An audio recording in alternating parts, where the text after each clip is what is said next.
mga kaibigan, ika pa nga ng ina niya sa interview and I quote, "Wala akong any presumption na something will happen to my daughter because syempre ang kasama niya, mga kasama niya ring flight attendant." Ang huling sabi ng kanyang ina ay, "Tintin, basta enjoy ka lang ha, enjoy lang anak." And the worst comes to worst. Humigit kumulang 12 oras nang ang isa sa mga kaibigan at kasama ni Tintin sa loob ng hotel ay tinawagan ang kanyang ina upang sabihin ang isang balita na gigimbal sa buo niyang kamag-anakan. And I quote, "Wala na po si Tintin." Ilang sandaling hindi makapagsalita ang kanyang magulang hanggang sa sinabi niyang, "Bakit? Ano ang nangyari sa anak ko?" Tugon naman ng kaibigan ni Tintin, "Si Tintin po, wala na." "Ha? Nag-usap pa kami kaninang 12:34 AM. Walang magawa noon ang kanyang ina kundi umiyak at hindi makapaniwala sa balitang kanyang natanggap. Tumulo ang luha at dali-daling kinuha ang kinalalagyang hotel ni Tintin upang puntahan at malaman ang buong detalye ng lahat.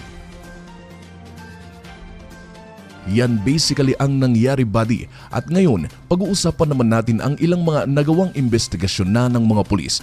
Take note lang, buddy ha, this is still a developing story and some parts might change. But as of right now, ay ito ang mga impormasyon na mayroon tayo. First off, pag-usapan muna natin ang ilang mga bagay na natagpuan ng mga pulis nang puntahan nila ang nasabing hotel. Sa loob ay marami ang nakitang mga bote ng alak, mga whiskey at vodka na normal lang naman na matatagpuan pag may okasyon, and we can assume na magulo sa loob ng kwarto dahil marami ang mga taong nag-occupy sa hotel. Ngayon, noong una ay iilan lamang silang kasama ni Tintin sa loob ng hotel, ilang mga bisexual at ilang mga straight na lalaki. Now, hindi malinaw kung puro lalaki ang kasama ni Tintin pero I can just assume, base sa tatlong mga sumuko na kasama ni Tintin ay may kasama rin siyang mga babae. Ngayon, sa pagdaan ng mga oras na nasa loob sila ng hotel ay nag-aya ang ilang mga kaibigan ni Tintin na papuntahin pa ang iba nilang mga kaibigan. Friends of friends ika nga, at doon na nagkandaletse-letse ang lahat. Na-overwhelm siya at hindi niya ito inaasahan. Dalawa ang kwarto na kinuha ng magkakaibigan.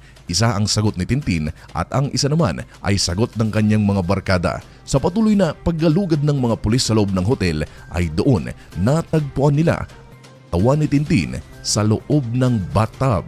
Yup, you heard it right. Sa loob ng bathtub. Isa ang itinuturing na salarin sa mga pangyayaring ito na sa ngayon ay hindi pa pinapangalanan.